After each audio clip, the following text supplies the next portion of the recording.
अस्सलाम वालेकुम students.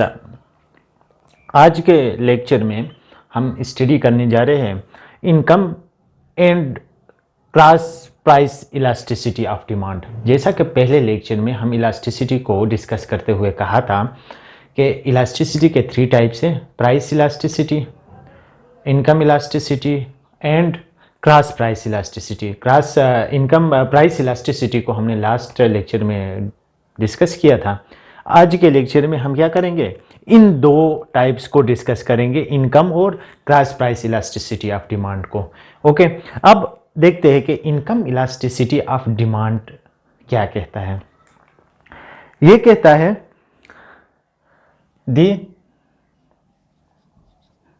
Percentage change in quantity demand due to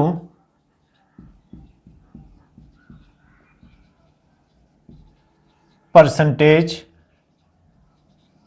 change in income of the consumer। किस तरह? अब पहले हमने क्या कहा था कि क्वांटिटी डिमांड में जो चेंज आता है वो किसकी वजह से, प्राइस की वजह से, तो उसको हम प्राइस इलास्टिसिटी कह रहे थे।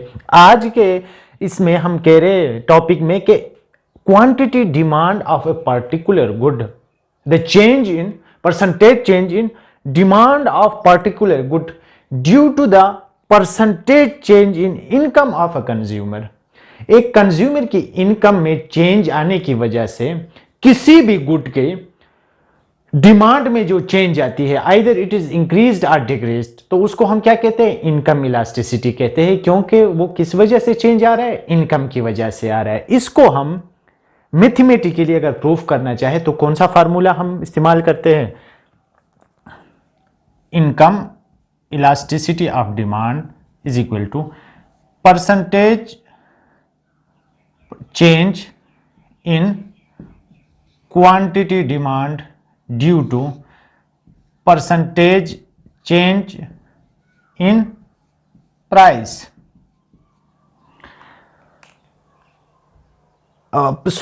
percentage change in income।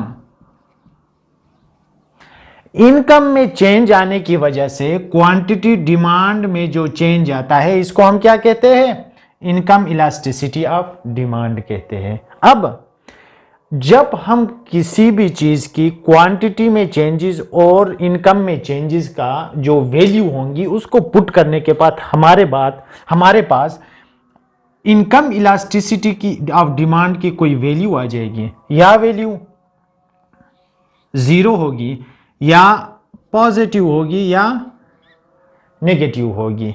क्या होगी, या पॉजिटिव होगी या नेगेटिव होगी। अब अगर इसकी वैल्यू, अब इनके केसेस से मैं आपको समझा देता हूं। केस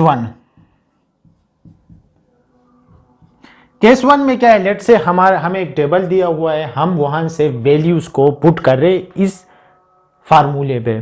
तो हमारे पास जब उसकी वैल्यू पॉजिटिव आती है तो वो क्या है, हमारे पास नॉर्मल गुड है।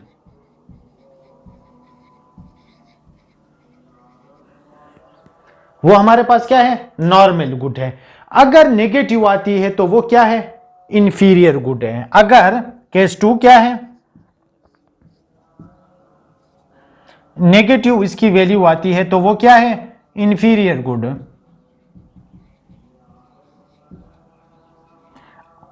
अगर 0 वैल्यू आती है केस 3 में तो वो हमारे पास क्या है, न्यूट्रल गुड। अब मैं आपको बताता हूं किस तरह। नॉर्मल गुड का क्या होता है, जो ही बंदे की इनकम ज्यादा होती है तो वो नॉर्मल गुड खरीद लेता है।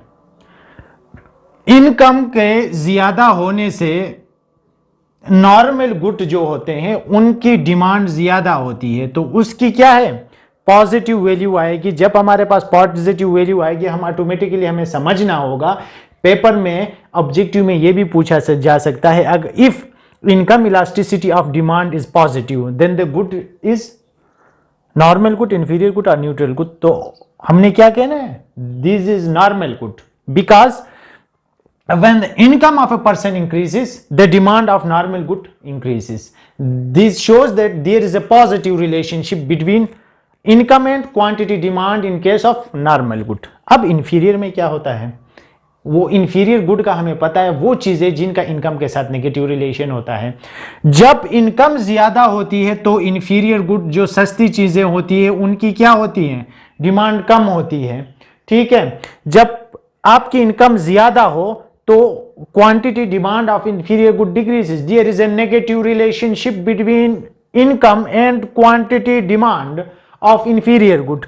तो जब इसकी वैल्यू नेगेटिव आ जाए तो हम क्या कहेंगे कि ये इंफीरियर गुड है।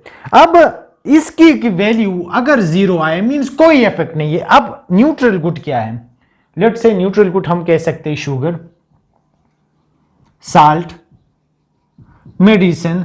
ये किस तरह की चीजें हैं, इनका जो है ना इनकम आपकी ज्यादा हो या कम हो, इनकी क्वांटिटी डिमांड में इतना फर्क नहीं पड़ता। क्यों? क्योंकि ये तो लेने ही होते, शुगर साल्ट का इतना यूज नहीं होता। अब आपकी सैलरी या आपकी इनकम बढ़ भी जाए तो आप ज्यादा साल्ट लेके क्या करो, जितनी आपको जरूरत है वो आपने लेना ही है। ठीक है, तो इस केस में न्यूट्रल गुड के केस में क्या होता है,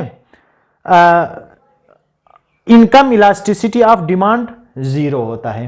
अब चलते हैं हम cross price elasticity of demand की तरफ।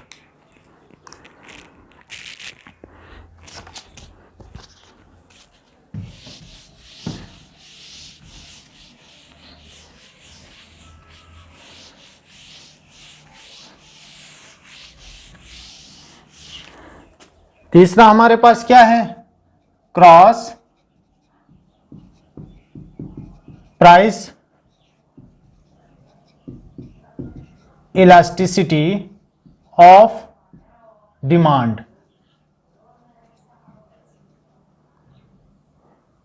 अच्छा, ये जो टाइप है ये बहुत इंपॉर्टेंट है। क्यों? इसमें हम क्या करते हैं, ये हमें बता देता है कि गुड्स के दरमियान, रिलेटेड गुड्स के दरमियान किस तरह का रिलेशन है। Related good means either the goods are substitutes or complements. अब क्रॉस प्राइस इलास्टिसिटी में हम यहां पे कंसीडर क्या करते हैं, दो goods, let's say X and Y. There are two goods X and Y. अब इनके दरमियान या ये दो गुड्स सब्स्टिट्यूट्स हो सकते हैं या ये कंप्लीमेंट्स हो सकते हैं। ये आगे जाके क्रॉस प्राइस इलास्टिसिटी की वैल्यू हमें बता देगा कि आइदर दे आर कंप्लीमेंट्स और सब्स्टिट्यूट्स। ओके, अब क्रॉस प्राइस इलास्टिसिटी में हम क्या करते हैं, ये हमें बता देता है cross price elasticity of demand, it tells the percentage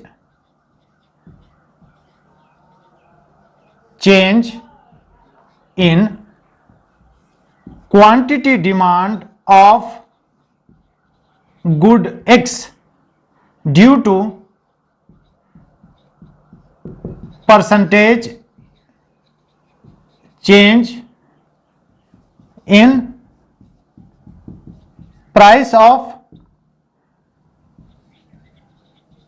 good Y। दो गुड्स हैं, गुड एक्स है या गुड वाई है। Cross price elasticity of demand हमें यह बता देता है अगर percentage change in quantity demand of good X. अब गुड एक्स की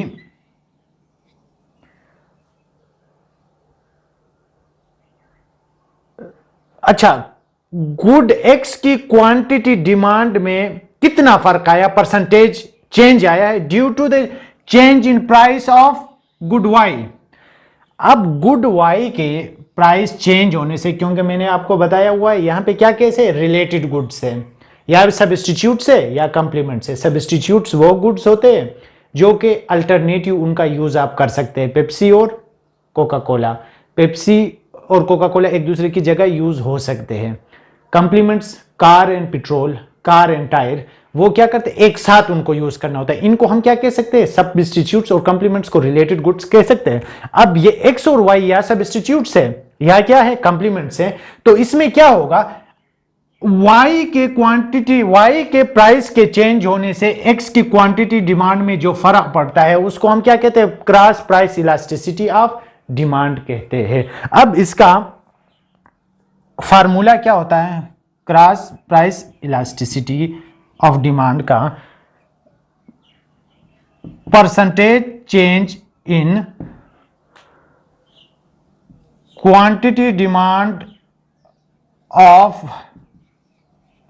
good X due to percentage change in price of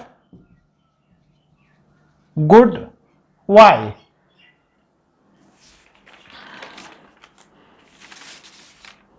okay, अब ये क्या है, percentage change in quantity of good X due to percentage change in price of good Y। एक good के price में change होने से दूसरे गुड के क्वांटिटी डिमांड में क्या, किस तरह का चेंज आता है, यह हमें क्या बताता है, cross price elasticity of demand हमें यही चीज बता देती है। अब हम देखते हैं इनके केसेस किस तरह से बनते हैं इसमें।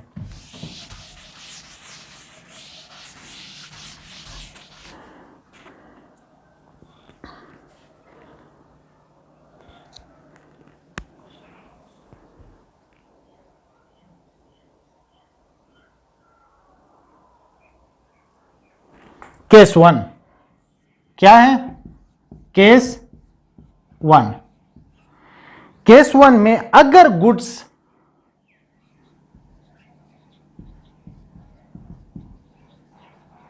सब्स्टिट्यूट्स हो, अगर दो गुड्स X और Y सब्स्टिट्यूट्स हो तो क्या होगा, गुड X की डिमांड पे लेट से price of good Y increases, बल्कि यहां पे हम पेप्सी और कोला का एग्जाम्पल लेते हैं। पेप्सी क्या है, गुड Y है, ये क्या है, कोला गुड X है। अब पेप्सी की प्राइस अगर इंक्रीज होती है तो quantity demand of Cola increase होगा। इसकी क्या है, प्राइस इंक्रीज होती है तो इसकी क्वांटिटी डिमांड इंक्रीज होती है। क्यों, क्योंकि पेप्सी अभी उसकी प्राइस ज्यादा हुई है तो कोला की ज्यादा नहीं हुई, लोग क्या करेंगे, शिफ्ट हो जाएंगे कोका, क्योंकि ये सब्स्टिट्यूट है दोनों।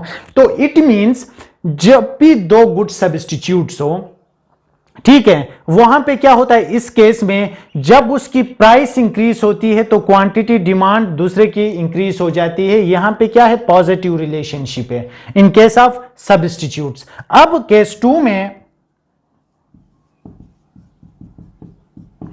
अगर दो कंप्लीमेंट्स हो, ठीक है, कंप्लीमेंट्स X और Y, लेट से कार एंड पेट्रोल। कार हमारे पास क्या है, Y है, पेट्रोल X है। अब कार की प्राइस क्या हुई है, इंक्रीज हुई है।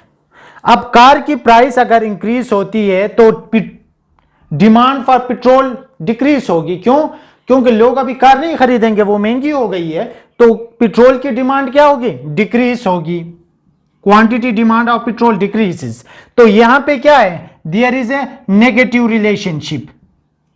यहां पे क्या था, पॉजिटिव रिलेशनशिप। अच्छा, दूसरी चीज आप लोगों ने जो जहन में रखना है वो क्या है, जब भी हम cross price elasticity of demand के फार्मूला में कोई वैल्यू पुट करके उसका जवाब अगर पॉजिटिव आता है तो आपसे एक पेपर में यह पूछा जा सकता है कि ये सब्स्टिट्यूट से या कंप्लीमेंट से। तो आपने अगर पॉजिटिव है तो सब्स्टिट्यूट से, अगर नेगेटिव है तो क्या है, कंप्लीमेंट से।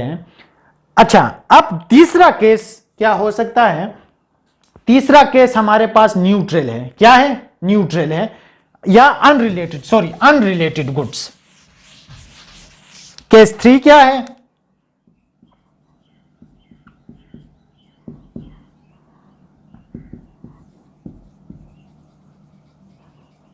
Unrelated goods. गुड X है, गुड Y है, दो गुड्स हमारे पास है, ठीक है, अब इसका लेट से हम कहते हैं साल्ट है, इसका बाइसिकल है, गुड वाई बाइसिकल है, गुड एक्स साल्ट है। इनका आपस में कोई खास रिलेशन नहीं है। जिस तरह कार और पेट्रोल एक साथ यूज होते हैं, पेप्सी और कोला एक दूसरे की जगह यूज होते हैं, अब साइकिल और साल्ट ना एक साथ यूज हो सकते हैं ना एक दूसरे की जगह यूज हो सकते हैं। ठीक है, अब इस केस में क्या होता है, इस केस में इसका जो हमारे पास क्या कहते हैं, क्रॉस प्राइस इलास्टिसिटी की जो वैल्यू आती है वो क्या आती है, 0। कोई भी रिलेशन नहीं है। जब आपके पास क्रॉस प्राइस इलास्टिसिटी की वैल्यू 0 आए तो आपने उसको क्या कहना है, these are unrelated goods, there is no relation between these two goods, means they are not affecting their prices or demand of each other. So हम ये कह सकते हैं कि cross price elasticity of demand जो है ये हमें गुड्स के दरमियान रिलेशन को बता देता है। क्या गुड्स कंप्लीमेंट से या सब्स्टिट्यूट से या क्या है अनरिलेटेड गुड से, हम इसकी इलास्टिसिटी से, क्रॉस प्राइस ऑफ इलास्टिसिटी से यही चीजें फाइंड कर सकते हैं। Thank you for today.